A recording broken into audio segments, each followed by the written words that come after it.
valeurs yi nga xam ne valeurs yu ñuy jàngale la yonent bi sallallahu alayhi wasallam dafa jàngale respecté waxtu te yàlla moo ko ñaax ci wooñu ñu respecté waxtu julli yi ndax julli yi ñu ko def ci ay waxtu yu leer donc lii vraiment c'est une invite en tout cas aux musulmans ñu gën a bàyyi xel mais s'il vous plaît suñu dégluwantoon na dina am solo vraiment exercice bu sérieux la ñu def ci waxtaan ak askan bi par rapport ak situation dëkk bi par rapport ak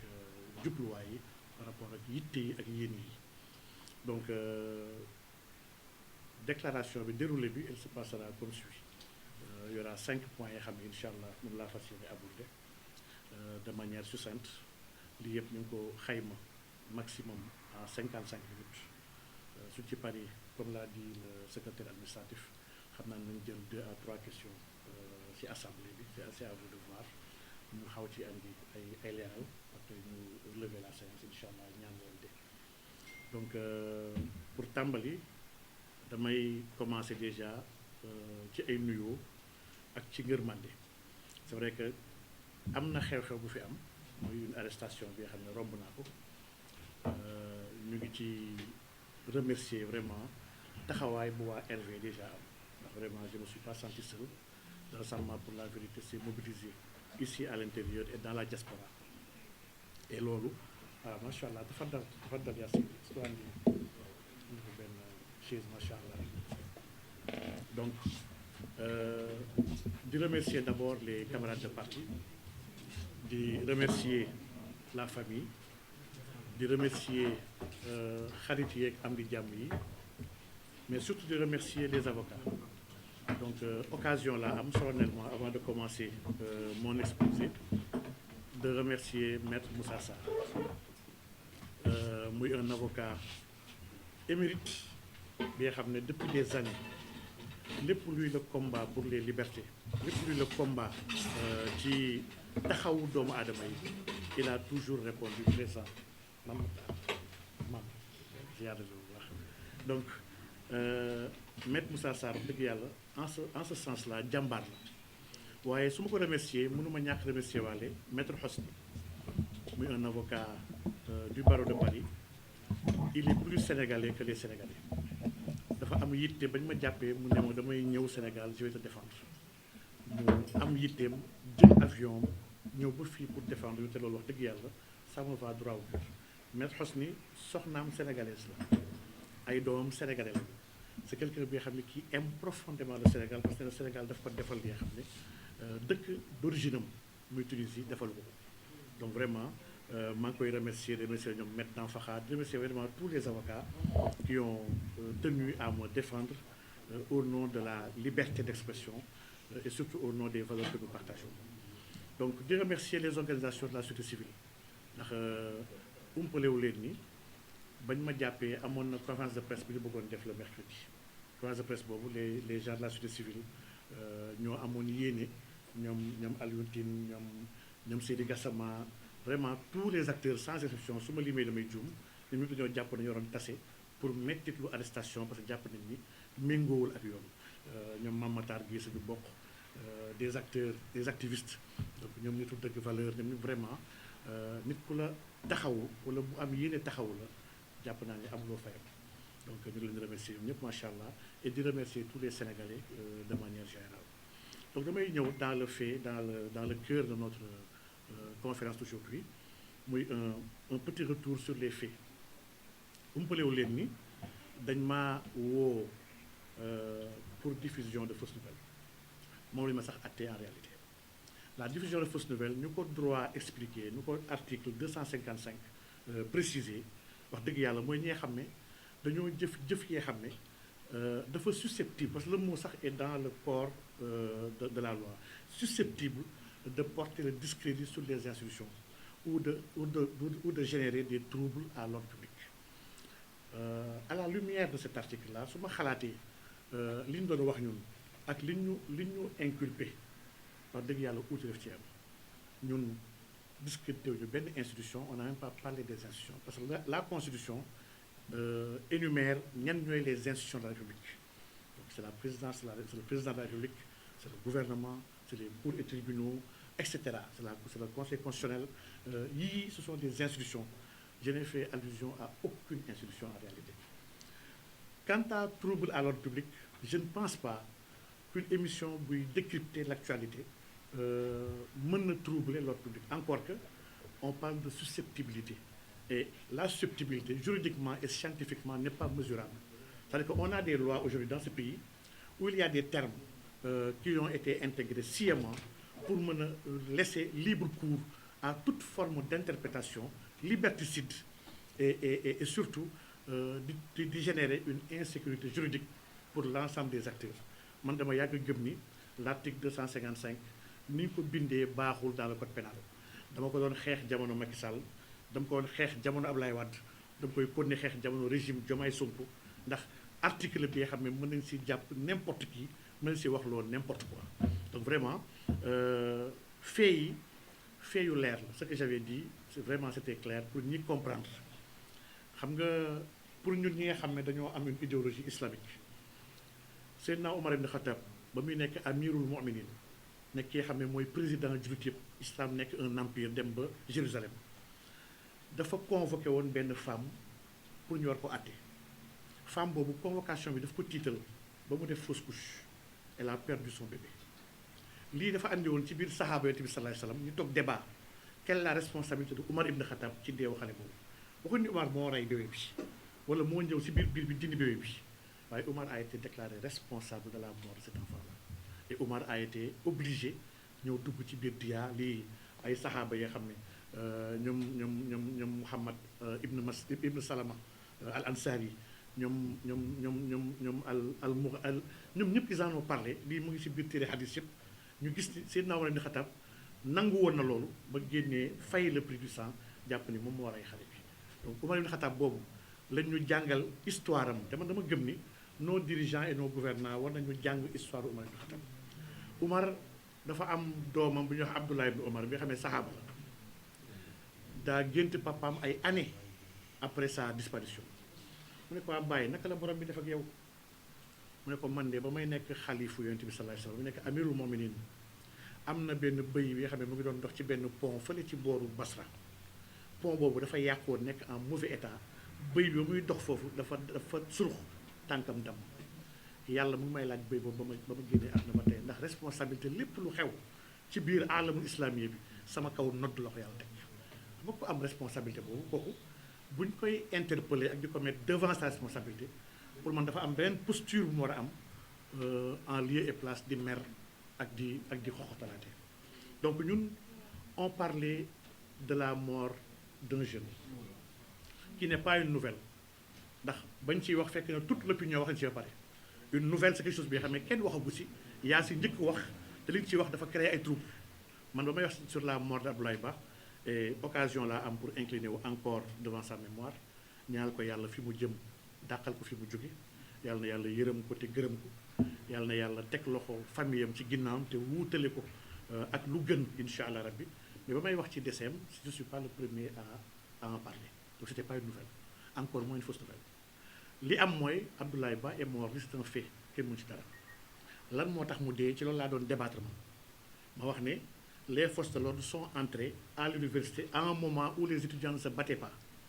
ba ñuy dugg les vidéos sont là virales ñu wax ne ñun xeexuñu dañoo xiif n'eût été l'entrée de ces FDS dans le périmètre du campus social mun na am mort waru woon am et ces gens-là sont entrés dans les pavillons man on a des militants qui sont étudiants qui sont là-bas mun naa citer ay pavillons yoo xam ne les FDS sont entrés fekk ay xale seen ay néeg dañu grève ñu xeexuñu dañoo caabi rësal ay bunt FDS yi dugg bloqué l'entrée principale et l'entrée de sortie ak la sortie du pavillon ba kenn mënul dugg kenn mënul génn ñu bàyyi gaay si bunt néeg yi ñuy dugg di dóor seen ay crosse pistolet ak seen ay dàll di këdd bunt yi di daje di dugg pour dóor xale yi y a des gens qui sont sautés du premier étage de pavillon yu bëri la ñii ils sont sautés du premier ñii du deuxième peut-être le Abdoulaye Ba est sauté du quatrième et ça lui a été fatal mais des gens dañoo jéem a tëb pour rawale seen bakkan pour bañ ñu dóor leen puis c'est la réalité et kenn mënu ko travestir donc vraiment la responsabilité kon de l'État par rapport à tout ce qui s'est passé muy dégâts matériels muy perte ay bët muy ay loxo yu ñu dagg parce qu'il y a beaucoup de blessés man je connais des médecins yoo xam ne ñu ngi liggéey ci dossier bi donc vraiment responsabilité bi yëpp ça incombe à l'État et c'est de ça dont on parlait on parlait de la responsabilité morale et politique dans ce fait là xam nga ci wàllu islam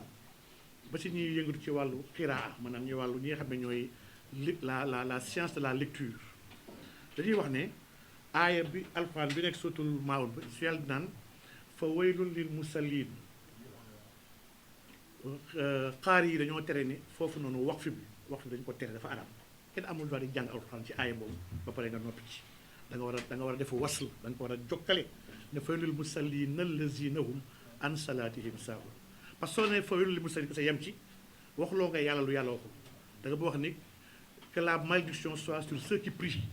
et yàlla mënul def malédiction sur ceux qui prient au contraire Dieu dafa dikk leen ni julli leen sallu donc vraiment il faut nga jokkale ko dans son contexte allazina hum an salatihim saahun wallazina hum yuraun wa yamnauna al maun ñi nga xam ne seen ay julli dañ ci tayal ak di si tappale ak ñi nga xam ne ciy ngistal jubluñu ci yàlla lii la phrase bi di amee son sens man dama def une émission de 4h20 et quelques minutes am benn séquence de 10 secondes bi nga xam ne wax bi dëgër na et effectivement c'était à la hauteur de la situation ndax y a eu mort d'homme fu dee am wax bi dafa war a dëgër warta nooy ndax la vie est sacrée et imaginé wu ma woon man régime bi ak tout ce qu'on a vécu si psychose bu ñu am sur la mort bi fi am ñuy wax ni régime bi rey na nit man loolu vraiment je n'en revenais pas donc wax boobu pourtant je l'ai expliqué un peu plus tard pour voir c'est la responsabilité du Premier ministre qui a assumé avoir donné l'ordre au niveau de l'hémicycle dama ne responsabilité am la léegi li xew mooy ñun ñëpp ñoo nekkoon si dëkk bi ndax dëkk bi nag vraiment fàtte xaju fi lañ toogoon ñëpp di wax ne ba ci moom le Premier ministre ne Macky Sall moo rey xale yi Macky Sall ak général Moussa Fall ay assassins lañu ñoo rey 87 morts yi ba instant bi ak yow les leaders de Pastef ñu ngi def ay conférence de presse même la famille des détenus def na conférence de presse ne Macky moo rey xale yi pourquoi ils n'ont pas interpellé plus de fausses nouvelles Macky musul wax ne damaa joxe ordre même bu dee ñun ñëpp dañoo ne mooy responsable mort yi il n'a jamais dit que j'ai donné l'ordre waaye léegi pourquoi une autorité ne man maa joxe ordre ba pare ñu bañ ko tappal mooru xale bi xam moom université comme ni ñu ko defee woon ci Macky Sall femme yi nga xam ne tappale la te yàlla bëggul tappale dañuy wax dëgg wala ñu noppi alxuraan loolu ñu jàngal donc vraiment nit yaa ngi wax ne Macky moo rey xale yi kenn woowu leen xale yi université si boobu ñu ngi toog ñoom université jour anniversaire xale bi di yuuxu turu le premier ministre naan assassin donc man je n'ai pas donné une nouvelle encore moins une mauvaise nouvelle j'ai donné mon appréciation par rapport à une situation bi nga xam ne situation bi wax dëgg yàlla lépp lu am comme mort man dama am doctrine Oumar ibn Khattab lépp lu am comme jafe-jafe le régime en place en a l'entière responsabilité ndax ñu ñëpp ñoo boole suñu ay kattan suñu doole suñu mën-mën ak suñu ay pexe dénk leen ko ne leen sàmm leen ñu te ngeen aar ñu donc sàmm googu nag warul jóge ci rey man gëw ma woon ni sax introduction dans le campus social dina am avec ce régime là ndax ñoo nekkoon fii ci dëkk bi di wax ne université ay assassins nekkuñu fa ay criminels nekkuñu fa ay xale yu jàng ñoo fa nekk ñu war a sàmm gisuma pourquoi FDS yi di fa dugg ci ay jours yoo xam ne xeex amu fa xuloo amu fa ñoom ñoo obligé sax andi xeex bi ci biir campus boobu vraiment loolu ñu ngi koy condamner encore une fois donc ñu convoqué ma loolu dégg naa si lu bëri li nga xam ne dans la presse dégg ay tappalekat yi nga xam ne wax nañu mel ni dañoo fekkee la convocation ça m'a fait rire sous cap ma xam ne dëkk bi nag ñu ne egg nañ ci aaxiru zaman ndax aaxiru zaman mooy jamono bi nga xam ne naaj bi dina jógee fi mu doon tëddee am nit ki dina jël ay fen wodd ko di ko wax mel ni comme dëgg ba mujjee gëm sax ay propre fenam moom ci wom ba pare kooku il se prend tellement au sérieux j'en ai entendu une tonne et une quintale li am mooy le jeudi je ne suis pas sorti de chez moi maa ngi woon sama kër génnuma lu may vers 18h moins laa génn pour dem seeti sama benn wëllëre bi nga xam ne muy tudd Cheikh Kabir Dem doom la sama sëriñ Thierno Assane Dem mu nekkoon fii Dakar logé si kër sëriñ Aliou Ndaw fële ca Malika ma diggoon ko ne ko dinaa ko ñëw seet si pour ñu waxtaan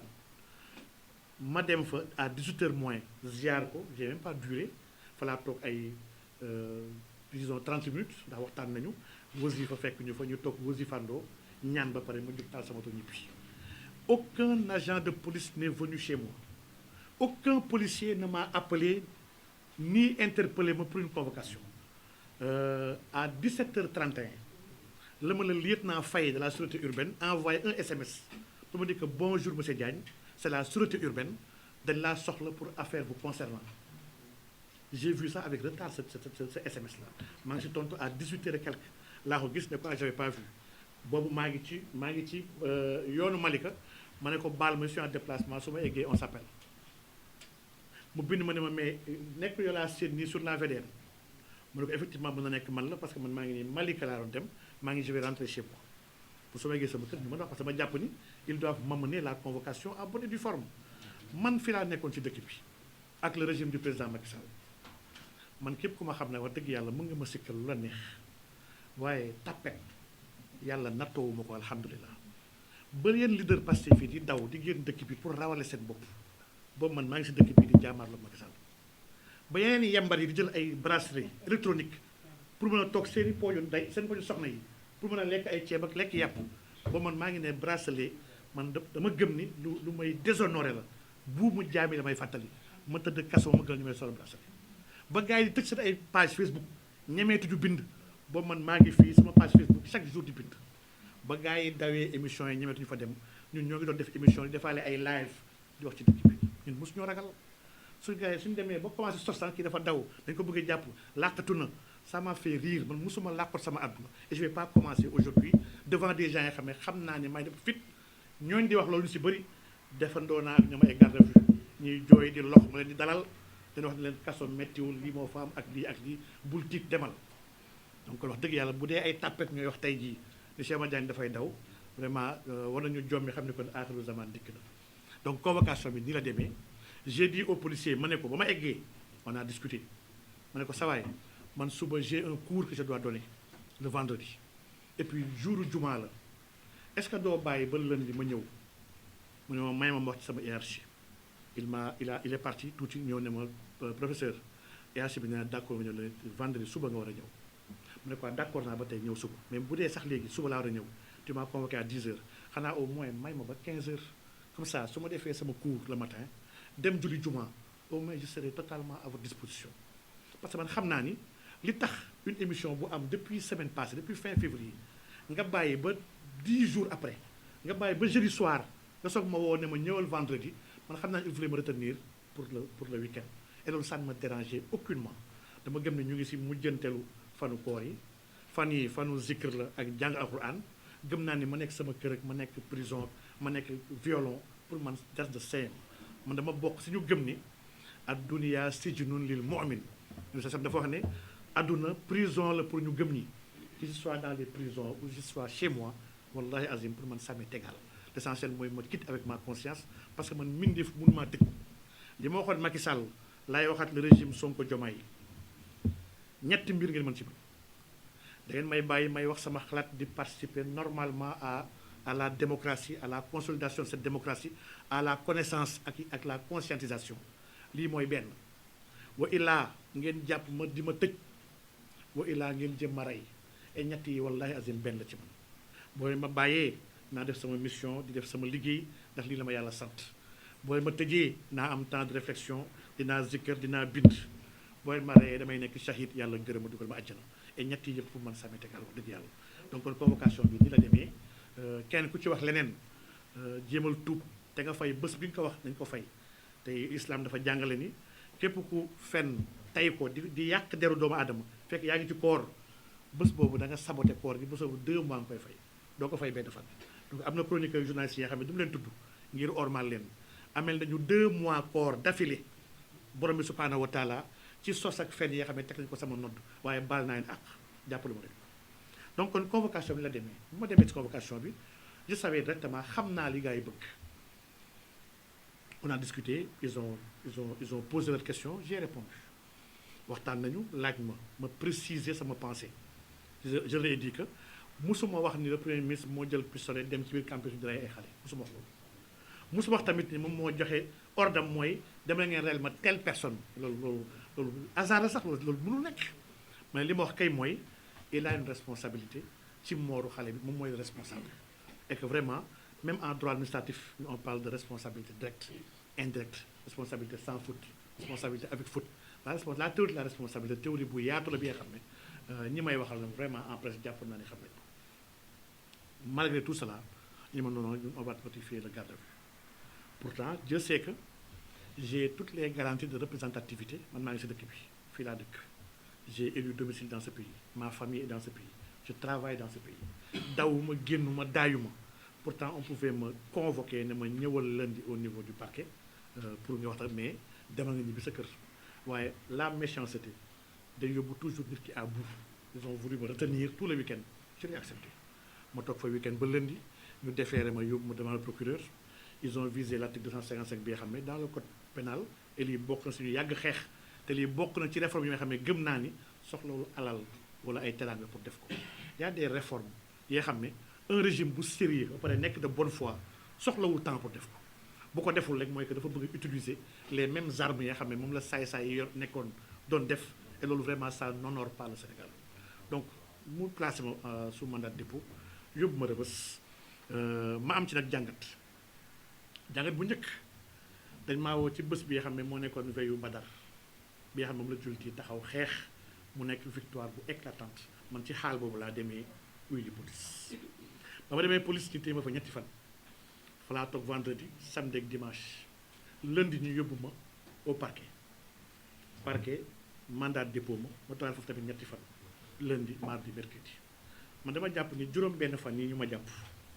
ñetti fan ci biir police ñetti fan ci biir prison dama ci am jàngat yi nga xam ne au delà de zahir dama jëm ni am na li nga xam ne baatin la peut-être nag baatin bi fii du waxukaay bi mais dama gëm ni y a quelque chose d'extraordinaire qui s'est passé ci biir incarcération bi ma ciy sant yàlla ñu bëri ma woo di ma masaw ma leen masaw leen ma doon ndokkeel dama gëm ni teraanga la ak tawfiix saa yu yàlla tegee natu jaamam daf ko fas yéene yëkkati yàlla du juum mukk te lu mu def lu gën la ma leen ko man fi ma jëm fi ma jóge dama gëm ni teraanga rek moom fa yóbbu et dama demoon sax gëstuwaale xoolaale l'état de nos prisons ginnaaw ba mu fa defee sous Macky Sall ñetti mandat de dépôt ci ay prisons yu ute doon xeexal dëkk bi ànd ko ñi yor dëkk bi tey jii di leen xeexal donc bu lii yëpp weesoo 2 ans après ñoom ñii ma doon àndal di leen xeexal di leen taxaw ñu yóbbu ma ci kaso yooyu dañ maa jox possibilité ma dem audité waat l'état de nos prisons ak li ñu woon waxante ndax def nañ ci dara te à ma grande surprise rien n'a été fait dara lu am solo defuñu ko kaso yi ni mu meloon jamono yu mag yi la mel ba tey et loolu c'est désolant et loolu ça n'honore pas ce régime là donc ma ci beral nag nuyoo à la police la sûreté urbaine agents yu nekk foofu yëpp au niveau du violon waa police centrale ils ont été d'une extrême courtoisie maa ngi woon ci violon bi sama sijaada yor sama course ak sama kaamil j'ai reçu beaucoup de visites mamataal bi sax ñoo seet si ma ndogondoo nañu ñëpp ñoo seet si ma on m'a permis de les voir waxtaan ak ñoom et très sincèrement professionnalisme boobu ak ñeewantal du santé yërmande bu ñu am ak surprise bu ñu am ci gis ma foofu ndax jàppuñu woon ni man war naa mën a dellu ci biir ay kaso yooyu donc on a discuté et j'ai trouvé des personnes yoo xam ne macha allah je tenais à rendre hommage vraiment à ces policiers là ci taxawaay bu ñu am et hakaza tamit l'administration pénitentiaire bañ ma yóbbee Rebeuss maa ngi ñëw le lundi et pour dire que l'administration pénitentiaire ba tey fi mu ne woon dem ak barki dem ba nekk ba tey mooy administration bi ñu gën a fàtte ndax ba tey ay statut mu réglé wuñu ko pourtant man j'ai travaillé ci statut administration pénitentiaire bi pour ñu am statut porté naa seen plaidoyer xeex naa ba may nekk présidence pour ñu mën a am dara yàlla daf ko dogal mais ma ñëwee dama fekk le chef de cour ndeysaan mu accueillir ma Ibnu Faye maa ngi koy nuyu su ma ko nuyoo ma ne nuyu naa waa prison bi yëpp ak garde yëpp ndeysaan macha allah parce que vraiment ils ont été très courtois et très aimables dama fekk équipe bu bees à Rebeuss équipe bi nga xam ne très responsable ma leen di observer ndax ñun dañuy toog di gëstu ndax dañuy génn di rendre compte fu ñu mën dem dañuy xool li fa xew pour mën a joyanti ak defaraat donc mais une équipe vraiment très professionnelle le chef de cour pour l'anecdote damaa ñëw egsi jour ma egsi dafa maa jëndal ndox jëndal ma ay carax ne ma sëriñ bi dama nga toog nga noppal et loolu ci xaalisam nga ko génnee jëndal ma ko et il n'était pas tenu donc loolu day wane ñeewantal ak mbaax bi xam ne dañu ko làmboo ëmbal ñu ko loolu vraiment c'est pas la première fois qu'on se croise maintenant dem naa Rebeuss demaat Rebeuss bi mooy sama troisième Rebeuss dem naa Rebeuss dem naa Cap Manuel dem naa Sébikotane prison yëpp Macky tëj na ma fa jàppoon naa ne sama diggante ak prison jeex na ba Macky jógee Sénégal waaye yàlla wan na ma ni ko dama juum dafa mel ni des nañu ba tey te jamono bii sax laa gën a ragal que jamonoy Macky Sall par rapport aux libertés ak aux droits des personnes loolu naa si ñëw donc l'administration pénitentiaire a été magistrale ma dem tribunal juge bi condamné ma à une amende de 500 000 francs waaw man nag d'accord moom sax si incarcération jàpp bi ma jàpp la d'accord ma si jàpp bi d'accord ma si àtte bi ndax dama gëm ni dans un pays sérieux sax on ne m'aurait jamais appelé pour avoir dit que kii joxe ordre mooy responsable moo ko rey vraiment man jàpp ma woon ni nañu jël au mot pour andi ñu problème pourtant avocat bi wax na ko séance bi ñun ñëpp am nañu ay doom des fois di nga mere sa doom ne ko yow su la jàppee naa rey waaye ñëpp xam nañ ne kenn jur sa doom jàpp ko di ko rey maanaam dafa am wax dafa am wax bu feebaree sax xanaa noppi ci koy dégg war a wér donc soo waxee au sens premier wala au sens second du terme loolu enquête bu ñu la woowee ba xam ne kii waxam la si namm dina la war a bàyyi nga dem ñibbi donc mais malheureusement jugement bi ça a eu lieu ils ont visé la diffusion de fausses nouvelles et lay wan ni amul diffusion de fausses nouvelles diffusion de fausses nouvelles dans le droit dans le code pénal article dafa wax ne c'est entre 1 an ba 3 ans de prison et amende de 100 000 francs à 1 million 500 man procureur bu mu defee réquisition ba pare sax li mu demandé moom mooy 6 mois de sursis demandé wul sax emprisonnement ferme nga xam ne kon nekkuñu devant la diffusion de fausses nouvelles parce que fekkoon y avait une diffusion de fausses nouvelles il aurait demandé au moins 1 an ferme sinon mu demande le maximum mooy 3 ans ferme donc vraiment lii c'était une farce bi nga xam ne Sénégal soxlu lii jamono yi ñu toll par rapport ak jafe-jafe yu askan bi nekk ci dund donc vraiment amende bi nag ma recevoir ko avec humilité juge bi yoroon sama atte dama ko xool dama toog di ko gëstu di ko xool ma gis ko il parlait respectueusement aux détenus parce que maa ngi ànd ak ay malfaiteurs au vrai sens ñu àndandoo seen ñàngaay mais saa yu si interpellé kenn il lui parlait avec respect il respectait sa dignité ma xam ne kii am na yar bu nekk ci moom loolu moom ma njëkk am loo yaakaar ba ma toogee ci biir séance bi donc il a jugé gëm naa ni intime conviction la jugé teg na ma daanu 500 000 francs en personne respectueuse une personne politique respectueuse de mes institutions et de la bonne marche de mon pays aw ma droit bañ ko fay même bu dee d'accord ma ci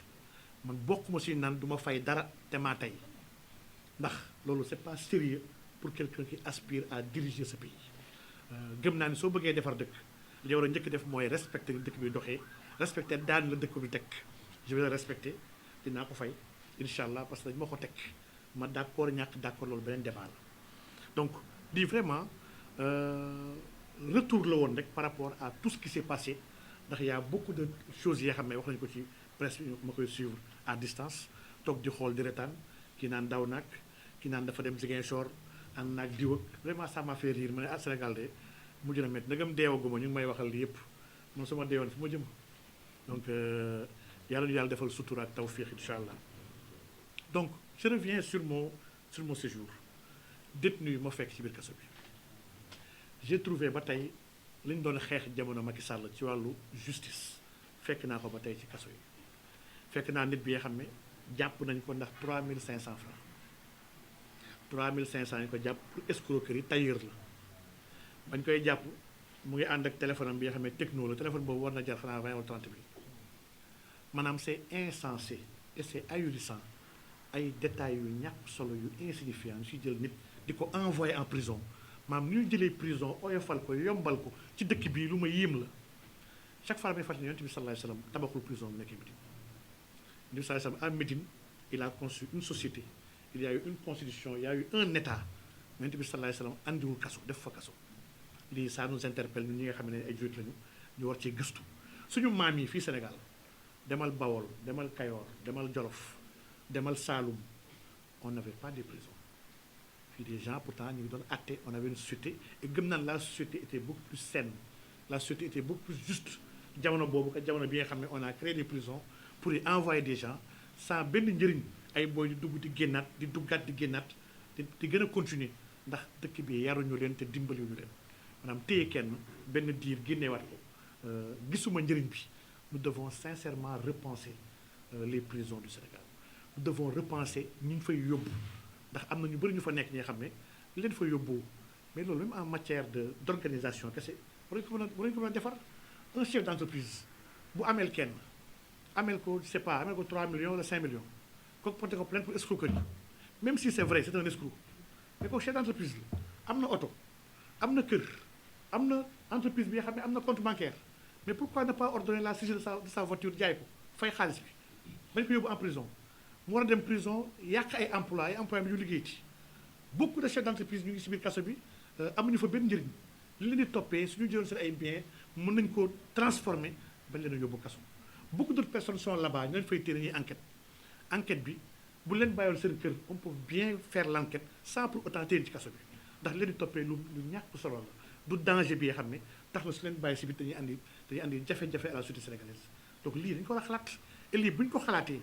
soo ko xoolee de manière ramassée et non scientifique dañuy gis ni plus de la moitié ñu nekk kaso bi bu ñu amoon une administration bi nga xam ne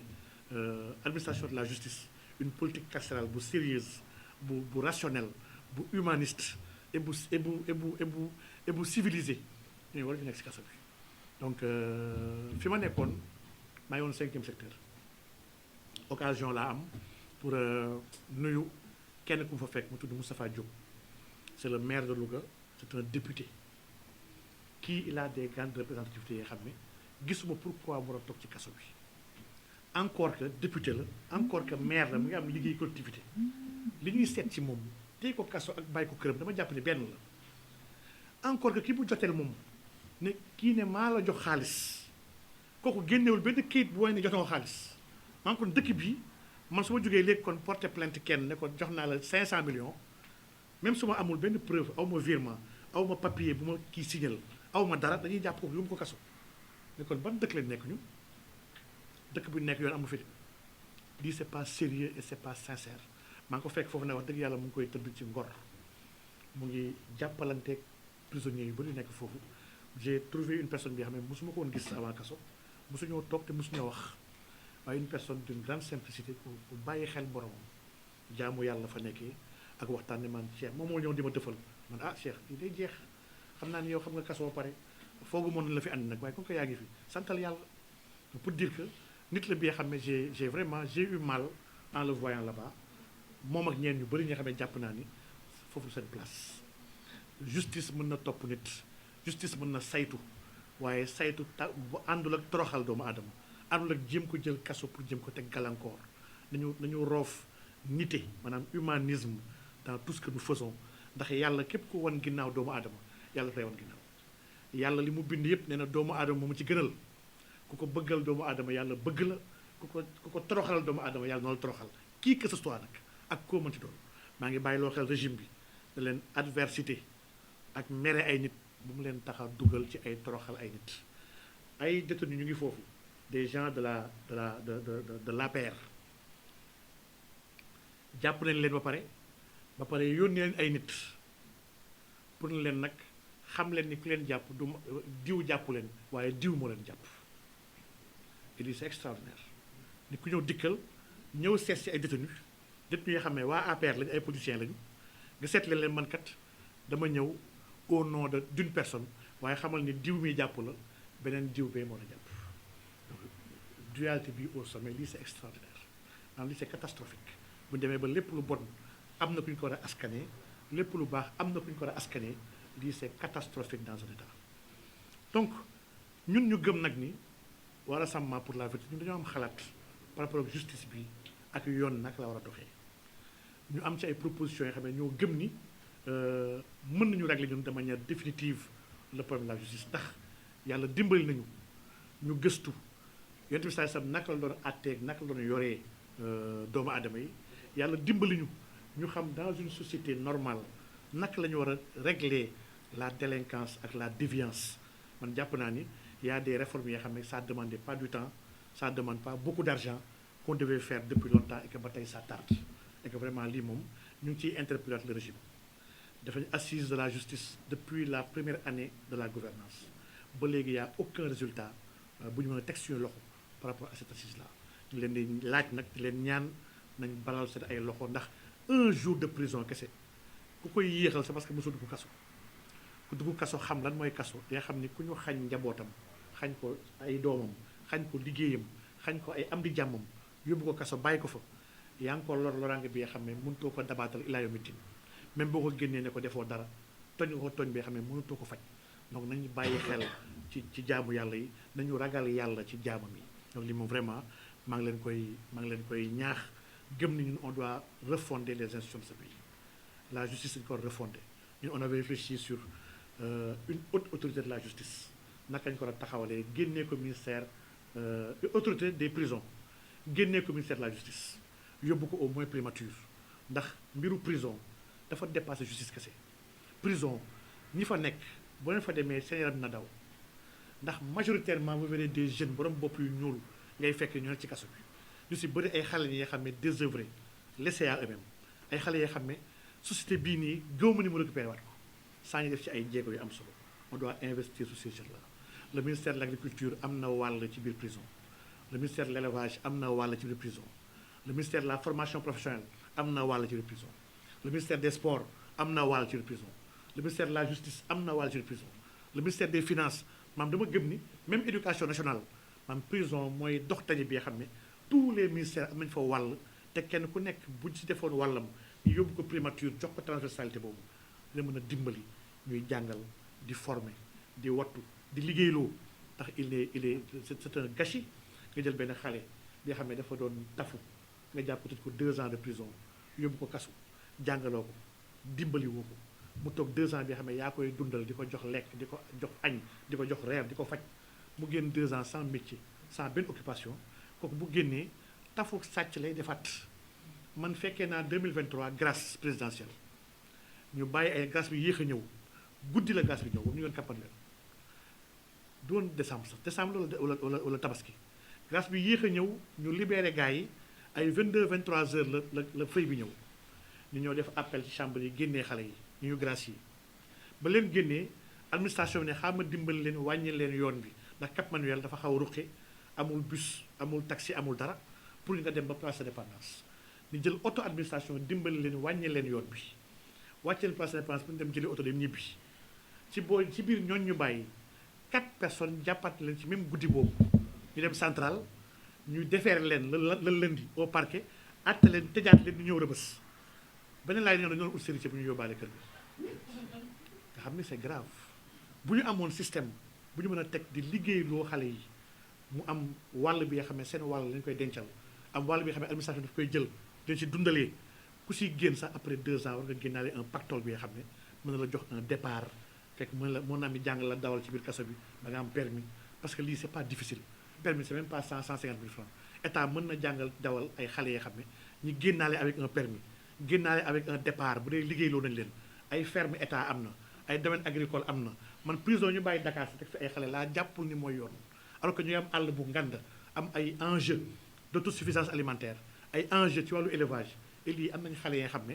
kooku la ñoo tooñ askan bi pour ñu mën a réparer le préjudice qu'ils ont causé à la société mais faisons-les travailler mais travail bi nga xam ne qui n'est pas dégradant travail bi nga xam ne gagnant-gagnant la l'État gagne la communauté gagne et le prisonnier en personne gagne man jàpp naa ni xalaat boobu dama doon xaar suñu régime bii nga xam ne ñoom jaar nañu kaso gëmoon naa ni ñoom ñoo war a am préoccupation bu gën a ngan ci kaso waaye à ma grande surprise gis naa ni kaso comme ñor leen ndax la woon fa woon jamono Macky moo am ba tey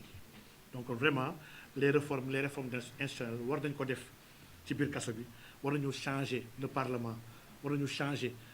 l'économie de ce pays vraiment ñun jàpp nañ ni les débats de fond dëgg-dëgg c'est l'économie c'est le monde rural jafe-jafe askan bi la problème mu ndóol gi nekk ci biir àll gi la problème mu chômage des jeunes la bi nga xam ne aucune réponse n'a été donnée ba tey problème mu sécurité la bu ñu am ci biir dëkk bi lii mooy enjeu yi xam ne si ñoo war a gën a góorgóorlu nga taxaw di waxtaan ci wàllu jàppal diw di woote jàppale ma diw man nag ki ma jàpp xam naa ko moo ma jàpp alhamdulilah nag dama gëm ni yàlla daf ko jaarle parce que dama gëm ni man yàlla da koy jëf ñuy wax ni alfail xaqiqatan kooku fa huwa allah yàlla mooy alfail maanaam lépp lu am te alxuraan daf ñu ko jàngal ku lan yusibanaa illa ma kataba allahu lana donc yàlla mooy jëf à travers les hommes et que in fine de manière extrême lépp lu mën ci dal xamal ni yàlla dafa namm ni jamono bii fii la waroon fekk moo tax nga nekk fa man philosophie boobu laa ko jëlee moo tax mereewu ma kenn sama arrestation seulement nag am naa ci ay jàngat et comprendre naa si tamit leen lu bëri ndax gëm naa nit bi nga xam ne yéena la jàppale yóbbu la kaso nit kooku sa xarit nit kooku bëggu la ndax sam noonu sax wala ko yéene kaso en soit ki nga xam ne nga kii sama allié la kii xeexal na même bu dee benn fan la xeexal na ma ko kooku waroo ko jël di ko yóbbu kaso donc vraiment ñun on se battait du côté de Pastef on se battait pas pour Pastef ñu bëri ñu ma interpellé kaso bi ne ma professeur lii fa rek mu dal ak gars yi pour nga xam gars yi ñooy ñan mu leen déet man rëccuma li ma taxaw Pastef li ñu ko tegoon bu ñu ko tegaatoon tey naa ko taxawaat ndax man je me bats pour la vérité je me bats pas pour des personnes peut-être loolu moo tax ma am jafe-jafe ak ñu bëri ñu nekk Pastef man jeexuma ci benn nit yéemu ma waaruma ci benn nit ak ku mu mënti doon tàmbalewu ma ci benn nit yemuma ci benn nit man ci yàlla subhanahu wa taala laa jeex tàq benn imam laa mu tudd Seydina Muhammad sallallahu alayhi wa sallam kooku sama kilifa kooku dama nangu ni moo ma gën mooy sama imam mooy sama référence mooy sama sang kooku je m'aplatis devant lui au-delà de lui nag wax dëgg yàlla ay nawle kese ci dëkk bi dañoo war a joxante cër ay nawle fi nekk amandooy xalaat di àndandoo di am dëgg ak di juum ku ci juum ñi gàgganti ko te yàlla rek tax pour dimbali ko ki xam ne am na dëgg ñu ci jaajëfal ko pare ko ne avancé donc man Pastef je me battais pas pour Pastef je me battais à côté de Pastef pour la vérité donc combat bi ma amoon Pastef nag moom laa gardé ba tey je suis dans le combat pour la souveraineté Pastef dafa mel ni léegi bàyyi na combat boobu Pastef léegi combat wu le parti la avant la patrie gis naa benn vidéo bu viral gis une dame bi nga xam ne li muy wax ak ñoom Macky doon wax benn la bu sax waa Macky tànnewul dame boobu ci ay financement yoo xam ne lim na ay millions yu bëri nag ay milliards 1 milliard fii 500 millions fii 500 millions fa ca des lii yëpp pour militants yi la képp ku bañ diw waru cee am war na am jom bañ koo jël il faut ñu fàttali doomu aadama yi ne dëkk bi tàmbaliwul ci benn nit te yemul ci benn nit dëkk bi alalu Sénégal waruñu ko lëkkale ak mbëggeelu benn nit wala bokk ci benn parti la patrie est plus moo gën a ngandal le parti ak parti bu mu mënti doon donc il faut nit yi ñëwaat à la réalité nañ nekkaat nit wàccaat sur terre wax nañ le pouvoir rend fou le pouvoir absolu rend absolument fou il faut que gars yi ñu cesser avec cette folie ñëwaat xam ni lu ñëpp bokk te loolu sañ ko campagne woon lu ñëpp bokk ñëpp jot si waaw ku campagne loolu ba xëcc ñëpp ñëw d'accord ngay ñëw taxaw ne waa léegi man parti état laa bëgg da ngaa wor askan bi loolu workat nga ku ko def workat nga ndax da nga ñëw woo si lu ñëpp bokk ñëpp jot si ba nga ñëw jot le pouvoir nga ne waaye nag ñi ma àndal kese ñoo war a jot ci mbir mi loolu wor la yi fi saay-saay la yàlla bëggul loolu donc man dama gëm ni sénégalais yi ñoo ko moom sénégalais yi boor bu ñu mënti bokk quel que soit parti bu ñu bokk quel que soit diine bu ñu bokk quel que soit tarixa bu ñu bokk quel que soit xeet bu ñu bokk nous avons les mêmes droits les mêmes devoirs les mêmes avantages et dañu ko war a sàmmal kenn ku nekk bu ñu lay jëlee jox la nguur jox la kattan bi ñëpp bokk da nga war a xañ sa bopp sax pour jox ñeneen ñi man damay xool ni ñun ñuy njaboot te état mooy njaboot bu gën a ngande bi rek ñun ñuy njaboot di nga nekk sa kër am sa doom sa turandoo ñëw vacances wala sa doomu sœur wala sa doomu frère ñëw vacances di ñibbi amoo lu bëri nga am benn yére nga bañ nga xañ sa ay doom jëndal sa turandoo nga xam ne sa doomu frère la mu dem ñibbeeg moom nga bàyyi say doom loolu mooy attitude bu responsable nit ku baax day xañ boppam di jox ñeneen waaye ku dee lépp lu baax yow rek yaa ko yeeyoo kenn yeeyoowul dara ku am melokaan bi baadool lañ ko war a woowee loolu mooy jikko baadool yàlla musal nag ci jiital ay baadool ndax baadool saa yu ko jiitalee di nga ko rëccu donc vraiment suñu combat ñun doon combat le parti avant la patrie combat ñu woon tamit ci parti état on combattait pour un état juste prospère souverain équitable souveraineté boobu kan moom mën a wax tey fan la waxu français fa toll waxatuñ ci kan moom mën a wax léegi loi d'amnistie bi xam ne ñëpp dañoo waxoon ne dafa am injustice dëkk bi y a eu des morts man sax maa ngi commencé douter léegi ndax 87 morts yi dëgg la ndax boo dañoo wax 87 dañu ko wax ba nga xam ne est-ce que sax 87 morts amoon na si dëkk bi ndax ku la wax benn ñaar ñett lu mu wax yëpp dara ci dëgg war nga toogaat jël sa temps nag analyser waat lépp lu la bës a wax ndax lim la waxoon ndax dëgg la mort yooyu kan moo leen rey bu dee c'est documenté régime Macky Sall ut na déjà commencé ay enquête yooyu dafa nekk yoon ñi yeggali ko ndax tant que impunité mu ngi am ci dëkk bii les mêmes dérives vont se succéder et se répéter dañuy dem ba jamono bi nga xam ne mel ni éternel recommencement la man temps yi dama am sentiment ni nous sommes battus pour rien en réalité su ma xoolee dérives yi gis ñii naan ku bokkul suñu bu mu am kii naan ku bokkul suñu ko jox ñoo tey damay xool ne man est-ce qu'on s'est pas trompé en réalité donc pour dire que les mêmes bêtises pour bañ mu amaat il faut justice ñu rendre ko et man loolu j'y tiens je le réitère waa Pastef ñoo campagne dala ñoo bëgg a dindi la loi d'amnistie on doit les interpeller et les mettre devant responsabilité ils doivent l'enlever dindi ko mooy dëgg ku képp ku waxul si dindi ko waxoo dëgg léegi nag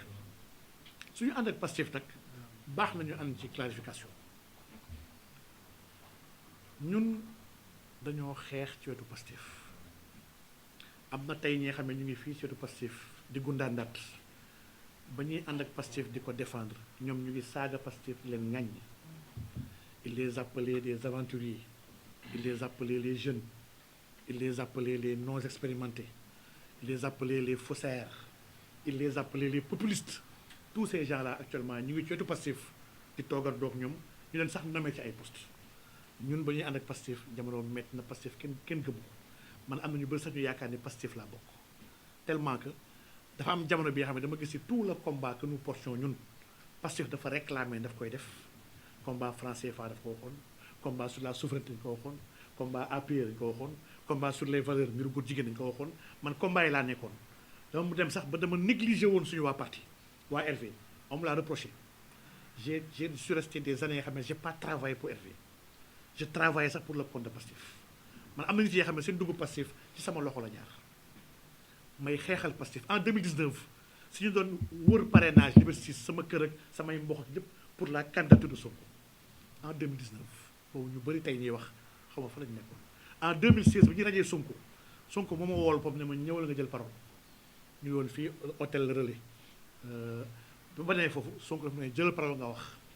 j'ai pris la parole pour massawu ko pour dooleel ko pour taxawu ko ndax dama gëmoon ni c'est injuste ñu ko def li mu wax jàlloo ñu koy raje ndax li mu wax un mois avant man def naa conférence à IPG fii à Sacré-Cœur j'ai dit exactement la même chose parce que document yooyu c'était le DPBF mu ngi woon ci site ministère il n'a pas trahi de secret il n'a pas révélé yoo xam ne ko révélé donc pour dire que damay yàgg ak waa Pastef di leen taxawu ak leen xeexal en échange Pastef même en prison umpale leen ni mag président Diomaye ñoo nekkoon doon kaso ak honorable député ñoom Babacar Ndiaye ak tous ces jeunes là qui étaient au Cap Manuel mun naa leen wax un secret bi nga xam ne peut-être xam naa révélation la war nekk man maa njëkk wax président Diomaye ne ko di nga nekk président Sénégal yàlla war na ma ko boobu il n'était pas candidat boobu Ousmane Sonko mu nekkoon candidat moom sax gëmul woon ni moom dina nekk candidat ma ne ko di nga nekk président waxoon sa candidat donc tu vas tout faire pour am candidature boobu man maa nekkoon le candidat de Cap Manuel ndax man j'étais candidat à l'élection présidentielle c'est le seul d'ailleurs après la kaso yi am 3 candidats muy Bassirou Diomaye Diakhar Faye bien après moi ak Maître Moussa Diop ba Diomaye nekkee candidat loolu yëpp xam naa ne umpalewu leen ko Pastef a fait un parrainage extraordinaire parrainage yu Pastef xam ngeen ni ñu bëri ñu nekk après candidat ci présidentielle yi Pastef ñoo leen jox parrainage man j'avais des rapports privilégiés avec le président xam nga ne am parrainage am 50 000 parrainage yu Pastef di maye jomb ma woon je l'ai refusé parce que dama gëmoon ni loolu wor la ci wor la bokk wor la nga woo nit ne ko kaay parrainel Diomaye Faye mu bind Diomaye Faye nga jël parrainage Diomaye Faye yàqal ko keneen jox ko un autre candidat ils ont 3 candidats yi xam ne yëpp parrainage yu Pastef la leen jox xam naa ne du leen tudd ñoom xam nañ ko waxuma sax mu parrainage yooyu amoon naa possibilité man parce que man nag je suis postier de base ñu à la poste dañoo am base donnée bi nga xam ne les paiements des bourses familiales les paiements des mandats les paiements des transferts on a des acquis yu ñu wax loolu ñu woowee ñun acquis mooy signature carte d'identité autorité bu ko délivrer date de délivrance ak signature on a ça dans nos systèmes on a des millions de signatures donc ku dëng wala ku jubadi def extraction ci biir base données yooyu defal sa parrainage yóbbu ko waru laa jafe je l'ai refusé parce que aw ma parrainage yu doy dama nekkoon kaso dañu maa tere dem uti parrainage ba ma waxee ne candidat la ma ci jàpp yóbbu ma kaso samay équipe ils n'ont pas été très motivés ils ont été démobilisés ndax jàpp ñu ma jàpp ba on n'a pas eu de parrainage j'ai pas déposé tappalekat yi nekk di déposer ay 20 000 signatures ak ay 15 000 pour ne man nekkoon naa ancien man problème boobu yittilu moom j'ai pas déposé parce que awma de signature donc pour dire que même le parrainage on doit en rediscuter ndax ni ko état bi defee baaxul ñun RV dañoo gëm ni le parrainage état moo ko war a porter l'état a des préfectures des sous-préfectures des gouvernances des brigades de gendarmerie de la police lii yëpp à tous les endroits du territoire état Sénégal mu ngi fa gëm naa ne le parrainage bu demee ba jot état daf ko war a ubbi sur une durée de 2 à 3 mois population yi ku bëgg parrainer ku ko neex mu dem ci état parrainer ko soo baa ay doublon tappale geeg mercato beeg jaay beeg man nit sax ñëw ne ma kaay ma jaay 30 000 signatures j'ai 30 000 signatures je le vends à 5 millions mu ne ko 30 000 milliards mu ne ko man 2 signatures sax dama ko jënd à 1000 francs goo ma jënd signature dama gëm ni on a un projet novateur on a une vision claire une vision bi nga xam ne ñun on n'a pas de solution on n'a pas une solution ñun nous sommes l'alternative pour mën a régler et sauver ce pays ndax ce pays il est en danger la xaw ma ndax yéen a ngi jël l'ampleur des dégâts que ce régime là est en train de causer à l'économie déjà au secteur d'activité muy le BTP muy le secteur privé muy le commerce muy le détail xaw ma ndax yéen a ngi analyser l'ampleur des dégâts le monde rural les agriculteurs campagne ren bii c'est extraordinaire maanaam dëkk bi dafa nekk di yàqu en réalité la diplomatie du pays l'économie du pays la stabilité même du pays la cohésion sociale du pays maanaam li nekk di yàqu dafa bëri xaw ma ndax nit yaa ngi koy analyser di ko bàyyi xel nous avons une vision capable de régler ce problème donc vraiment di def njuuj njaaj di tappale yooyu vraiment c'était pas du woon suñu cër donc vraiment parrainage boobu ba mu weesoo awma parrainage je me suis retourné ne ko Diomaye comme que awma parrainage man yow laay jàppale Rassemblement pour la vérité mooy presque premier parti politique bu def communiqué di dëgëral candidature Diomaye jamono bi nga xam ne aujourd'hui je vois des gens parler yoo xam ne dañoo ñun xamuñu Diomaye ñun jàppuñu ko ñun Sonko président lañu bokk ñu dëgëral Diomaye wax ni ñun Diomaye lañu àndal et les cadres actuels du parti ñëpp ko jëloon partagé ko yemuma ci lu tax ma ne man dama jàppale Diomaye ci zahir ak ci baatin ba ñu tànnee Diomaye ba mu nekk ba candidature am jàll jour boobu ba bés bu ñuy rey Abdoulaye Ba mi amul semaine bu ma jàngalul lu ñuy wax Hizbul Bahri ma jàngal ko régime Diomaye Sonko pour yàlla defal leen tawfiix ak ndam amul semaine bu ma ko tëbal lii koo yéene lu bon wala koo yéenewul ndam doog ko defal Hizbul Bahri ñi xam dara ci wàllu tasawuf xam dara ci wàllu mbóot xam nañ lan mooy Hizbul Bahri ndax Cheikh Omar Foutiyou ba mu demee Makka Mouhamad Ghali mu ko jox loolu nga koy jàngal un régime rey bi ñu rey gone gii moo tax ma arrêté ko te solennellement j'ai dit que arrêté naa ñaanal du ko leen ndax ñii koy ñaanal dafay fekk muy jéem a góorgóorlu pour baaxal koy ñaanal mu lay yàq di la ŋàññ ko wax dëgg yàlla méttul say ñaan donc ñoom ñoo rompre loolu Pastef di organiser ay xew-xew yu bëri depuis lors organiser fi dialogue national ñun waa RV on nous a pas appelé en tant que allié de première heure en tant que collaborateur bi nga xam ne campagne Pastef dañ ciy génne suñu alal génne def ko ci man maa ngi woon ci Fuuta bi ànd ak waa RV diaspora ñëpp ñun ñëpp on s'est mobilisé pour xeexal Pastef man sama notoriété ba ma génnee kaso sax sama image sama notoriété man maa njëkk wax ci Diomaye pour jàngal gars yi xamal gars yi kan mooy président Diomaye loolu même bu dee ñetti nit la am na ñi nga xam ne dal na seen xel bu ñu nangu ne te loolu je le vois ba tey ay nit yoo xam ne ñu ñëw taxaw ne ma professeur ne yaa tax moo fi dal Diomaye ba mu la dégloo nga wax ci moom sama xel dal mën a kii naa ko fa dal loolu du benn du ñaar du fukk ay centaines la yoo xam ne pour dire que ñu bëgg ko bañ ko nous avons participé à l'élection du président Bassirou Diomaye Faye élection Diomaye Faye du mbiru Pastef kese mbiru nit yu bëri la yoo xam ne sax amuñu parti ils sont dans ce pays là ils ont voté et fait voter pour Diomaye donc ku organiser dialogue invité wul lépp luy xew-xew yu ñuy organiser di invité même waa APR waa Pastef du ñuy invité waa RV lii nag yàgg nañu koo xool di ko gëstu jàpp ne ah ñoom ñoo ñaawal waaye ñun dañu rafetal jëflante ak ñoom ndax dafa am lu ñuy wax al ihsaan mooy nga rafetal jëme si ki nga xam ne dafa ñaawe ci yow nga jokk ki nga xam ne daf laa dagg nga may ki nga xam ne daf laa xañ loolu ñuy jëm ñun dund ak ñuy àndal ndax ñun ànduñu ak n'importe qui ñun ci ay principe ak ay valeurs la ñu nekk yoo xam ne bëgguñu ànd ak n'importe qui waaye nag bu ñu demee ba xam ne mëntuñu ànd ñuy bàyyante donc vraiment pour rappeler kese que suñu ànd ak Pastef ànd bu yàgg la ànd boobu nag jàpp naa ni délai dafa jot mu jeex dafa jeex ndaxte ànd da ngay ànd ak ki nga xam ne bëgg na ànd ak yow da ngay ànd ak ki nga xam ne daf laa naw jox la sa gët ñun encore une fois du poste moo tax ñu ànd ak aucun régime la preuve ba ma jógee présidence 2024 la j'ai pas abandonné le régime j'ai défendu ce régime là waaye nag je critique tam le régime et man dama gëm ni c'est la meilleure manière bu mën a am pour aider ce régime soo seetloo man Sénégal gii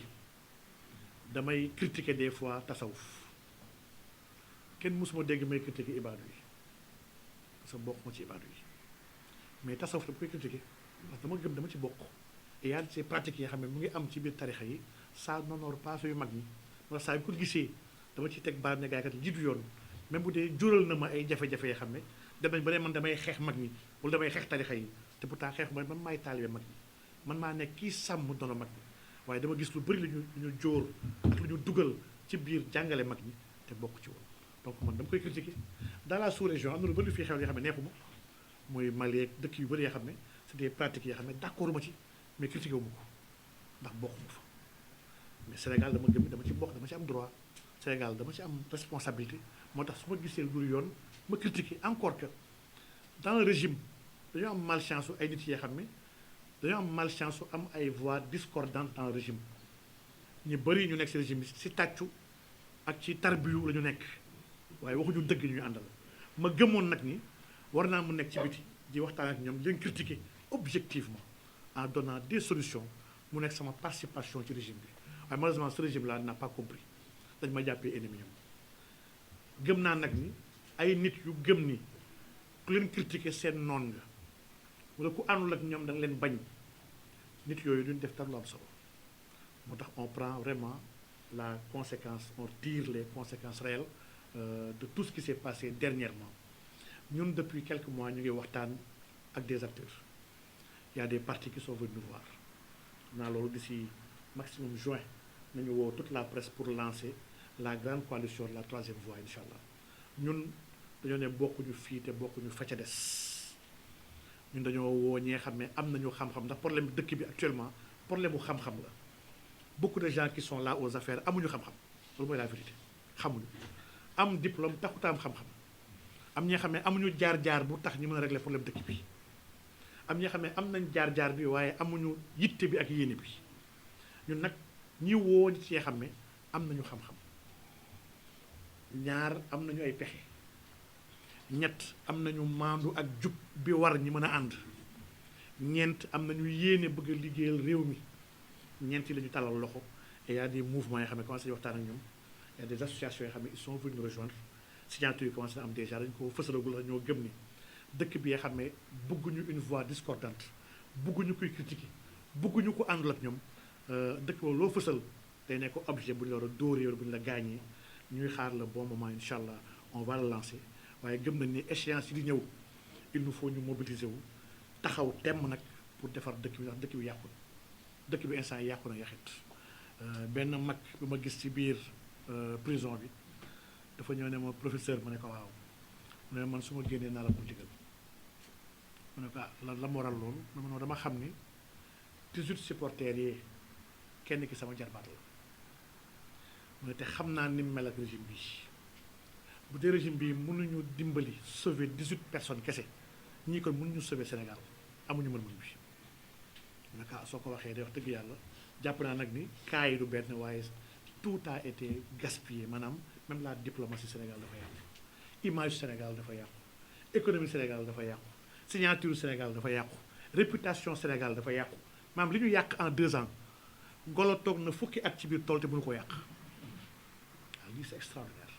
yàlla dimbali nag man sama yàq bi xalaatuma ko li may xalaat aujourd'hui mooy ci yan condition lañu nar a joxee Sénégal après beaucoup de populisme beaucoup de débats inutiles des débats yoo xam ne sax qui vont nous porter préjudice naka lañ nar a joxee Sénégal 2029 et nag je réitère ñun duñu opposition de salon ñun ba xeex jotee ñoom ñi nekk ci nguur gi xam nañu ñoo leen dàq xeex ñoo leen gën a bëgg xeex waaye xam nañ ñun duñu ay yàqkat ñun duñu toj duñu yàq ndax dañoo gëm ne dëkk bi suñu ay loxo lay mujj li nga xam ne nag sa loxo la war a mujj waroo ko yàq ndax boo ko yàqee yaa ko war defaraat donc ñu dañoo gëm ni nous allons avoir une opposition d'idées une opposition de proposition une opposition bi nga xam ne ëllëg bu ñu nekkee au pouvoir opposition mel na la ñu bëgg a jàkkaar loolu bëgguñu ay nit ñu saaga suñu nekkee au pouvoir bëgguñu ay nit ñu sosal bëgguñu ay nit ñu toroxal ndax le modus operandi jamono bi dafa yomb de li amoon jamono APR rek jamono PD moo fi am ba tey des DG ñoo fi nekk des PCA ak des ministres ku nekkul say boy di jox say boy 50-100 000 francs ñuy créé ay compte ku wax ñu dugg saaga la ay ndey saaga lay bàyyi lii ñu mën nañu ko def waaye on a décidé de ne pas le faire on peut très bien suñu parti joxe moo d'ordre ne gars yi kat les jeunes du parti créé leen ay compte dama leen ma page diw saaga leen ko dama leen page diw saaga leen ko lii dafa honoré wul sax Sénégal ñun nekk ñu si ay saagante ñun dañoo gëm dañoo war a defar réew mi dañu ko war a tabax réew nag pour tabax ko da nga koy tabax si jikko yu rafet da nga koy tabax ci yar da nga koy tabax ci teggin da nga koy tabax ci xam-xam donc ñun vraiment li ñuy woo Sénégalais yi di ci woo ñëpp ñi nga xam ne seen xel dem na wala bokk ñi nga xam ne seen yaakaar tas na ak ñi nga xam ne mer nañu amatuñu solution jàqare nañu ñëpp nañ wax leen nañ dalal seen xel dëkk bi yàquwul rien n'est fatal dans ce pays ba tey mën nañu ko joyanti mën nañu ko defaraat mën nañu ko gàgganti si kaw ñu àndandoo liggéey ndax nag il faut dire que aujourd'hui le mal de ce régime trois choses la bi si jiitu mooy on a obligé ce régime à se battre et à résister pendant presque 3 ans avant la session au pouvoir ils n'ont pas réfléchi ils n'ont pas étudié dañoo nekkoon di xeex ak di jéem a mucc loolu nag responsabilité Macky la Macky mënoon na bañ a instauré xeex mën a may kenn ku nekk mu toog xalaat defar pour mën a doxal ce régime là dañ ko teree mu xalaat 3 ans yi depuis 2021 ba 2024 sur instant de crise la nekkoon ak di jéem a résister lii moom vraiment c'est un fait lii bokk ci yoo xam ne mën na gàllankoor régime ñaareel ba muy un deuxième problème c'est une absence de compétence en réalité quand un régime dem ba jamono bi xam ne dafa gëm ni képp ku bokkul ci parti bi amoo droit jiite dara ci dëkk bi lii c'est catastrophique ndax toutes les compétences du Sénégal ne sont pas dans un parti dëkk bi am na ñi nga xam ne ce sont des compétences avérées bokkul ci benn parti ils sont là et ils doivent être mis à contribution am na si ñi nga xam ne ñu ngi si opposition bi dañoo am xam-xam dañ leen war a woo seen xam-xam je dis toujours que njiit xaaruñu si moom mu am xam-xam wala mu jeexal mboolee bi xam-xam yi xaaruñu ko ci moom waaye ñu ngi xaar ci moom mu xëcc mboolee bi borom xam-xam yi mu xam ku nekk mu xëcc sa xam-xam mettre ko à contribution boole ko ngir mën a defar dëkk bi li ñuy xaar si un état responsable et malheureusement dans la démarche ce régime là est irresponsable troisièmement nag te muy lu am solo mooy wax ji ak déclaration yi gis nga ni semaine bii rek le régime s'est encore prononcé sur les ressources naturelles dans des pays sérieux la pays yi nga xam ne ñi koy jiite xam nañu dara kuy réformer xaalis doo ko wax ci kaw doo def point de presse ci ko wax ku bëgg a am arme nucléaire doo def point de presse ci ko wax kuy redéfinir ak renégocier sa ay ressources naturelles surtout mel ni pétrole ak gaz nga xam ne dafa mel dafa ànd ak seytaane doo nekk di ko wax ci kaw di xuuxal ay nit maanaam yii ay réformes la yoo xam ne ak ay refondation yoo xam ne de souterrain la maanaam yii ku koy wax yaa ngi andil problème sa dëkk yaa ngi dawloo ay nit yaa ngi tax ñu lay indexé et moo tax ñuy woo ce gouvernement là à la retenue ce gouvernement bi li ko gën a yitteel politique la ils sont dans une cacophonie extraordinaire man damay xool sur tous les dossiers il y a une rupture en réalité il y a une rupture qui est claire qui porte préjudice au Sénégal xool le dossier de l'attaque israélienne et américaine à l'Iran. Quelle a été la position de l'État du Sénégal à travers le communiqué du ministère des Affaires étrangères? Quelle a été la parole du chef du gouvernement à l'hémicycle par rapport à ce même problème-là? ñaari position yi dafa ute lii aux yeux des experts des observateurs dañuy jàpp ni dafa am jiixi jaaxa bu ñuy am xamuñu sur quel pied danser avec le Sénégal ndax quand l'autorité suprême dit une chose l'autorité en second dit autre chose dafa mel ni ñoom ñaar d'accord du si dara en réalité et lii dafay dawloo xalaatkat yi dafay dawloo ñu bëgg a dimbali dafay dawloo ñu bëgg a andi seen ay teranga vraiment man jàpp naa ni lii c'est à régler rapidement sans délai gëm naa nag ni situation fi mu toll nii jàpp naa ne Sénégal su continuer sur cette lancée là ce régime là ne fera rien d'important dans ce pays rien. On sera là à parler à se clasher à ku nekk di wax ci côté kii di wax kii di tontu ñu nekk ci ay échéances électorales yi nga xam ne xaajul bay ñëw muy 2029 mais l'essentiel est là di souffrir mooy jafe-jafe askan bi mooy jàng bi mooy napp gi mooy bay gi mooy koom-koom gi mooy BTP bi maa ngi gis cimenterie Sénégal yi sax bind nañ communiqué di kaas et c'est normal des cimentiers yi nga xam ne ciment la ñuy jaay bu ñu arrêté BTP marché yu bëri yu état am ñu arrêté ko tabaxatuñ état ci moom tabaxul dara ne dafay def austérité dafay def une redressement waaw lii bu amee ñooñu nag la ñuy jaayee duñu jaay dara donc il y a beaucoup de choses yoo xam ne vraiment et l'industrie sénégalaise soo xoolee aujourd'hui soo réformé wul la banque réformé wul la monnaie mais sa industrie mënuñu compétitive ndax dëggam état mooy lebi à des taux presque 7%, mais le crédit au Sénégal coûte cher et quand le crédit coûte cher les entreprises n'investissent pas. Il faut que état sérieux xam ni dafa am ay bras yi nga xam ne quand on se proclame souverainiste bras yooyu waroo ko bàyyi mooy le bras financier le bras bancaire le bras monétaire ak le bras assurantiel ñeent yi boo ko mettre en cohérence waxu développement tu n'es pas dans l'investissement et état Sénégal actuellement ñeent yi waxu si dara defu si dara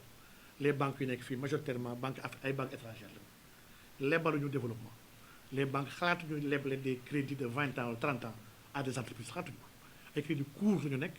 pour mën a am le maximum d'intérêt yóbbu ko seen ay dëkk un état nag pour mu penser le développement il faut mu penser ko d'amont en aval dafa ko war a penser sur tous les plans et loolu vraiment ça manque dans ce pays voilà un régime qui se fait appeler souverainiste alors que doxul ci souveraineté ce régime là ci ni fi newoon dafa fësagul rek te dina fës sous peu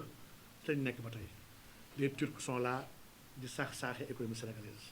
les Chinois sont là ñu ngi saax-saaxee économie sénégalaise le consortium des entreprises françaises ñu ngi dugg ministère communication ñu ngi dugg finance ñu ngi dugg fu ne ñu ngi am ay marché ba tey ils n'ont pas été inquiétés maanaam l'économie sénégalaise ba tey extraversion bu ñu yàgg wax moom la ñuy tudd ba tey amuñu benn xalaat pour créer des champions sénégalais d'ailleurs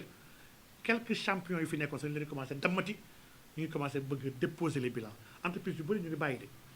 sénégalais yu bëri ñoo yëgul lu xew ñu bëri ngi jéem a daw di xool nu ñu demee Côte d'Ivoire wala vers le Bénin et le Togo pour dem continuer say investissement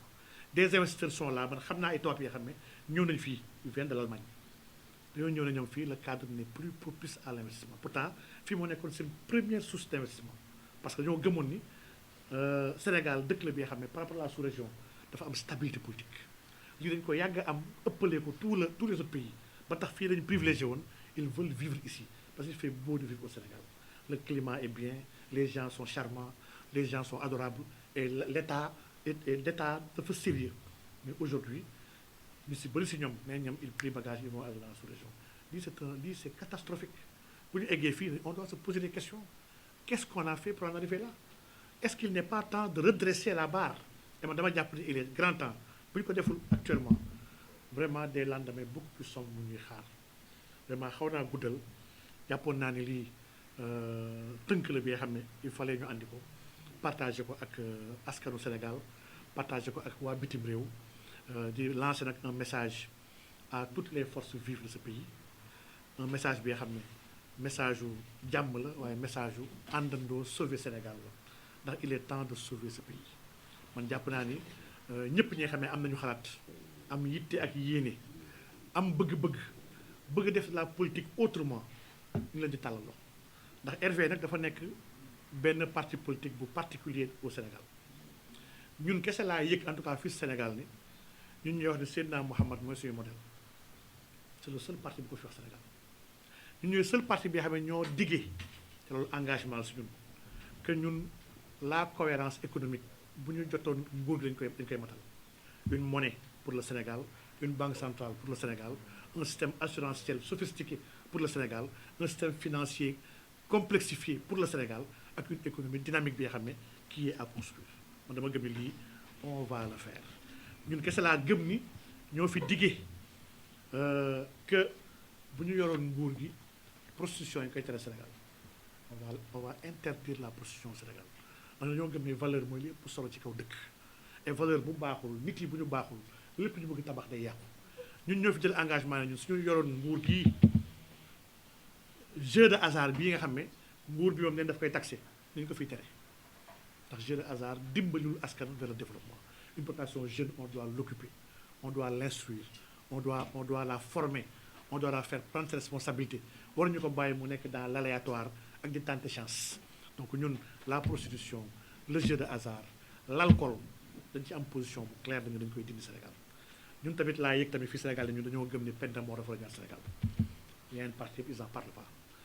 ñun dañoo jël engagement ci homosexualité dañ koy criminaliser donc ñun vraiment il y a un débat de valeur bi nga xam ne et lii laay woowee suñu kilifa diine yi dama gëm ni kilifa diine yi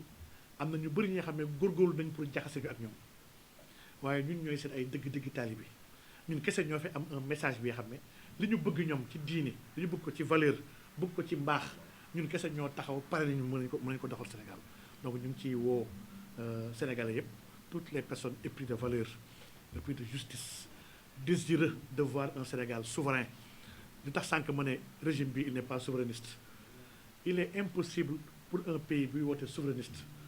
sans une doctrine de souveraineté sans avoir identifié un périmètre de souveraineté da dans des pays yi nga xam ne chaque fois ma tudd ku mel ni Éthiopie ak beneen d'autres pays ils vont dire que chez moi étranger amul droit am fi banque parce que loolu périmètre de sécurité am na ko boole États-Unis bële sur les micropuces ak sur d'autres facteurs yi nga xam ne actuellement guerre ci am y a une guerre technologique avec la Chine avec ñoom Taïwan ak ñëpp mais y a des segments yi nga xam ne américains yi nanguwuñu benn tubaab ñoo investir fa ni chinois ni qui que ce soit parce que loolu souveraineté la ñun Sénégal amuñu aucun périmètre de souveraineté défini fii comme rideau Maïgal lu waaye dugg def xamuñu sax ñaata Sénégalais ñoo Sénégal maanaam le régime là xamul ñaata Sénégalais ñooy yeewoo Sénégal xamuñu ko mais comment programmer des politiques publiques en ignorant la base de toute programmation de politique publique mooy la population donc vraiment jàpp naa ni il est temps que les débats sérieux arrivent dans ce pays maa ngi masawu ñu nekk ci ñaay bi maa ngi gis ay vidéos yoo xam ne seen soble yeeg seen pomme de terre ñu koy sànni c'est une première Sénégal maanaam li nekk di xew actuellement Sénégal pour ñu ràññee laa waxuma nag ñi nga xam ne ñoo naawtal seen xel yi am ñi nga xam ne antuñu seen sago ñu ànd ak seen xel laa wax de te di xool ba pare am liberté ne kenn du ma xalaatal may xatal sama bopp ñëpp a am jàqare ak tiitange ñi nga xam ne dañoo xamul li xew wala dañ leen di xalaatal nañu vraiment ni leen ngàntal dañ leen jéggal xam ne ñoom xamuñu lu xew donc tiit Sénégal dafa jot yàlla na yàlla def tawfiix Sénégal yàlla na yàlla teg loxoom Sénégal yàlla na yàlla sàmm Sénégal ak sénégalais yi yàlla na yàlla barkeel jéego waa Sénégal ñun ba tey ñu restons convaincus que régime bii yéenewuñu ko lu may mu réussir régime bii réussir kese ko war yéenewuñu ko lu may mu am ndam ndax ndamam mooy suñu ndam ndax régime bi bu yàqoo ñun léegi daan li problème ñun ñoo fi dëkk ak suñuy njaboot te ñun ñoo war a wuutu régime bi pour defar ko donc régime bi bëggal ñu ko lu bon waaye nag yoon bi mu jël baaxul te duñu dañ di ko wax ne ko yoon bi nga jël baaxul beaucoup de choix yu ñuy jël choix yi baaxul ba ci gouvernement man c'est la première fois que je vois un gouvernement bu mel nii gouvernement bi nga xam ne dafa am ay clan ñii ki lañu faral ñii ki lañu faral ñii dañoo xulu kii ñii dañuy ŋàññi ñii dañuy xastante kii mais lii c'est du jamais vu dans l'histoire du Sénégal très sincèrement dafay tax sax xalaat ne effectivement sax dëkk bi est-ce que amul problème autorité ndax vraiment lii c'est pas normal ci dëkk bu am autorité wax dëgg yàlla réew mi dafa jot ñu tiital ko image am bitim réew Sénégal jartul dara man j'ai des promotionnaires des amis yoo xam ne ils sont dans la sous-région Sénégal ci dëkk yu gënoon jox cër ci Afrique la bokkoon ci wàllu màggaayam ak ci qualité intellectuelle am ce qui se passe dans ce pays n'honore pas les intellectuels sénégalais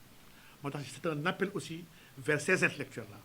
ñu toog jàpp seen ñàmbur na ñoom seen yoon nekku ci maa ngi di ñaax leen seen yoon mu ngi ci chaque fois ma nettali histoire dafa lay daanelee histoire si ndax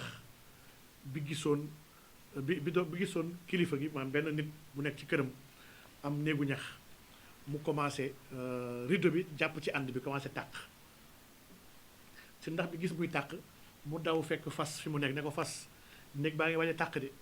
est-ce doo ñëw ñu jéem ko fay fas ne ko sama yoon nekk sama dëkkuma ci néeg bi mu dem ci nag ne ko nag ci fas laa jógee néeg baa ngi tàq de patron baa ngi nelaw ci biir est-ce que ñu dem dimbali ko sauver ko mu ne ko sama yoon nekk ci man dëkkuma ci néeg bi ndax moom tam mu ngi ci kiiwam ci mbaaram mu dem ci ginaar ne ko ginaar est-ce que duñu dimbali patron bi mu ngi commencé tàq de mu ne ko sama yoon nekku ci. ce qui s'est passé mooy néeg bi dafa jàpp patron baa ngi woon góor gi mu ngi woon ci biir di sieste néeg dafa jàpp moom patron bi làq ci biir décédé ba mu dee waa kër gi ba ñu ñëwee constaté la mort dañoo yëgle gars yi pour dëj di jël fas taq ko di dem village ak village pour yëgle dëj bi fas dafa def excès de coono ba coonoo ko dogloo mu dee ba gars yi ñëwee pour dëj paa bi nag mu ne woon sama yoon nekk sañ koo rey pour defar bend yi ginaar moom ci bés la ko gars yi ziaré def ko ci reer yi donc ñu ne woon sama yoon nekku si en réalité seen yoon mu ngi ci donc lii dama siy woo ñëpp ñu nekk Sénégal kilifa diine yi kilifa aada yi boroom xam-xam yi ñi société civile bi ñëpp nañu àndandoo takku xool ñu mën a sauver dëkk bi nag du xas du saaga du ŋàññ waaye joxe ay proposition la ak ay solution ak taxaw temm pour bañ saa ñu bëggee jàddal dëkk bi fi nga xam ne dëkk bi warul def foofu vraiment lii daal appel la bi nga xam ne ñun nag waa RV ñu ngi taal suñu loxo ñëpp ñi nga xam ne bëgg nañ ñu dimbali ànd ak ñun pour jéem a defar réew mi ndax jëm nañ ni on a l'occasion à travers RV liggéeyal dëkk bi waaye liggéeyal diine yàlla gi en même temps et ñaar yi une pierre deux coups yombul yenn saa sam dafa wax ci ñaan bi nga xam ne wala ni mooy ñaan bu gën a complexe ay ñaan mu ne rabbana atina fi dunia xasana wa fil axirati xasanatan wa qina azaban nar donc ñaan bi sax dafa jël en compte fii ci kaw suuf suñu dund adduna ak suñu dund àllaaxira donc on peut pas être là à œuvrer que pour yomal xiyam waaye tam on peut pas être là tamit bàyyi tamit adduna bi à des personnes ñuy yàq dëkk bi donc vraiment na ñëpp ci sa responsabilité ñu ngi si taal loxo fii mooy siège bi mu ngi ubbeeku pour tous les Sénégalais képp ku am jafe-jafe képp ku am xalaat ndax ñun nous sommes en train de réfléchir secteur par secteur comment sauver ce pays et comment régler le problème du Sénégal incha allah buñ ci eggee on va le présenter au Sénégalais wala ñun lii mooy suñu gis-gis lii mooy suñu programme lii mooy suñu vision et incha allah njort nañ ni ñi bëgg Sénégal te bëgg liggéeyal diine incha allah nañu uyu si donc maa ngi jeexalee foofu kaddu yi xam naa peut-être jox maam Matar ndax moom sama maam la déjà maam Matar sama mbokk la balaa ñuy bokk ay combat ñu bokk nag combat yu bëri yoo xam ne combat yu am solo wax naa ko ci émission waxaat ko nee naa maam Matar ku d'accordul ak moom sax war na mën a nangu ne il est utile dans ce pays dans le combat de valeur ak si wàllu mërs yi nga xam ne mu ngi gàllankoor suñu askan nit ku ñu war a ñaanal la nit ku ñu war a jaajëfal la nit ku ñu war a ñaan ñu mel ni moom bëri ci réew mi la donc ñu ngi koy ziar ci teewaay bi ñu ngi am mbégte yéen tamit di leen remercier yéen la presse vraiment seen taxawaay am na solo amuñu seen fay képp ku mën a wax ñëpp dégg la yàlla si yéen la koy jaarale yàlla na yàlla sàmm leen yàlla dëgëral leen yàlla defal leen sutura dégg naa sax tamit yéen waa presse tamit yéen a ngi jooyee waa BTP ngi jooyee waa presse tamit ñu ngi jooyee donte gars yi ne patron presse yi ñooy jooyee waaye reporter yi jooyee waaye gëm naa ne ñëpp ay jooyandoo dafa am ñuy jooy di làqatu ak ñuy jooy di noppi waaye jooy gi ñëpp la donc ñu ngi leen di masaw di leen ziar di rafetlu seen teewaay di leen wax salaamaaleykum wa rahmatullah